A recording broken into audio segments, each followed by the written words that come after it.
देवताओं के चरणों में कोटि कोटि प्रणाम और कथा पांडाल में पधारे हुए सभी भक्त गणों को व्यासपीठ की ओर से कोटि कोटि प्रणाम। भगवान श्री राम का चरित्र अपने आप में एक सिंधु है। श्रीमद् भागवत महापुराण की पूर्णाहुति 7 दिन में हुई। 7 दिन में श्रीमद् भागवत महापुराण संपूर्ण होती है और श्री भगवान राघवेंद्र सरकार के चरित्रों को कहने के लिए जो राम कथा होती है वो 9 दिन की। असंभव है मैं भगवान के चरित्रों का विस्तार से वर्णन कर सकूं। श्रीमद् भागवत महापुराण में सुखदेव जी ने कहा था कि हे राजन, परीक्षित तो जब कथा सुना रहे हैं, जब भगवान राम का चरित्र आया तो उन्होंने कहा था कि हे राजन, भगवान राम का चरित्र तो आपने पहले सुन रखा है, तो मैं संक्षिप्त में आपको भगवान का चरित्र सुना रहा हूं। असंभव है राम के नाम को 2 या 3 घंटे में कह दें, लेकिन राम के बिना कथाएं अधूरी होती है। जहां राम नहीं वहां कुछ नहीं। मैं भगवान श्री राघवेंद्र सरकार के चरणों में क्षमा मांगते हुए उनकी कथाओं का अमृतपान आपको करा रहा हूं। जितना मुझसे हो सकेगा मैं भगवान के चरित्रों पे प्रकाश डालूंगा।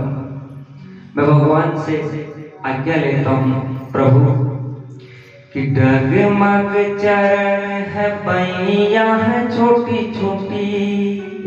ये प्रभु मेरे छोटे छोटे चरण, छोटी छोटी भैया हैं कि डगमग चरण है भैया है छोटी छोटी, चाहत परंतु रामचंद्र रूपी चंद्र की। कि डगमग चरण है भैया है छोटी छोटी, चाहत परंतु रामचंद्र रूपी चंद्र की। राम का चरित्र सिंधु, भगवान का जो चरित्र है सिंधु यानी सागर से कई गुना बड़ा है।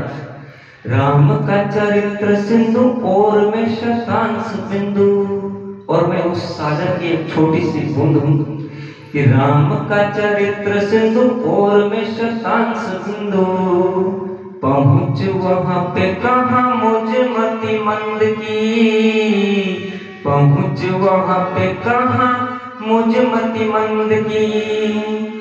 तोतले वचन निज पालक के सुन जैसे, तोतले वचन निज पालक के सुन जैसे, सीमा नहीं रहे माता पिता के आनंद की।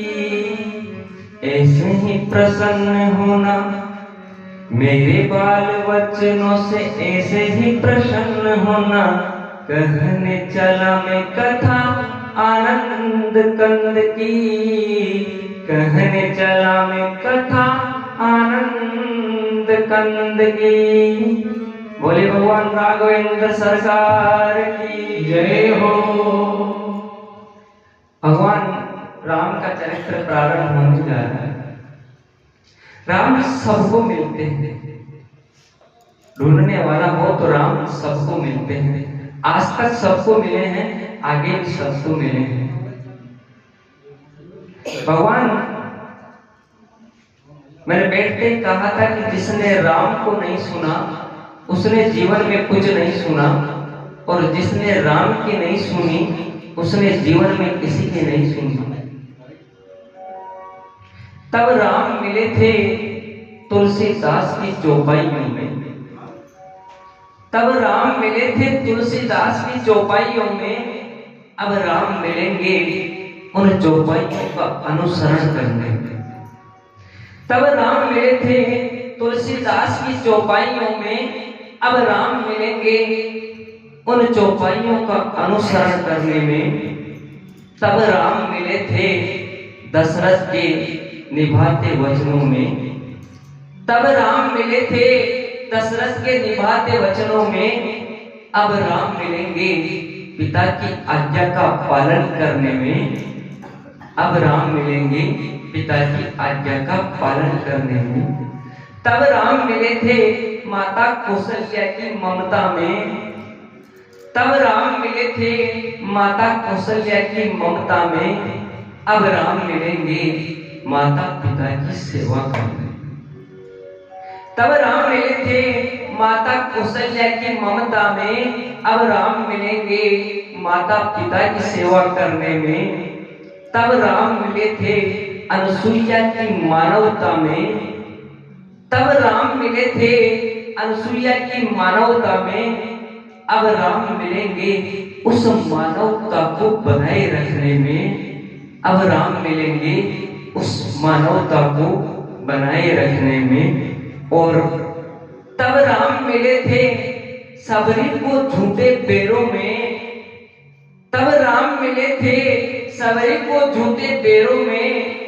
और अब राम मिलेंगे किसी भूखे को भोजन कराने में। किसी भूखे को भोजन कराने। राम आपके आसपास, राम सर्वत्र विराजमान है।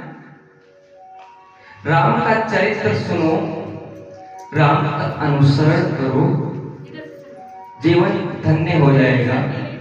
आइए भगवान श्री राघवेंद्र सरकार के चरणों में कोटि कोटि प्रणाम करते हैं। श्रीमद् भागवत महापुराण में कल आपने वैवस्वत मनु के 10वें पुत्र इक्ष्वाकु वंश का वर्णन सुना। उसी इक्ष्वाकु वंश में भगवान श्री राम का जन्म हुआ। बड़े बड़े राजा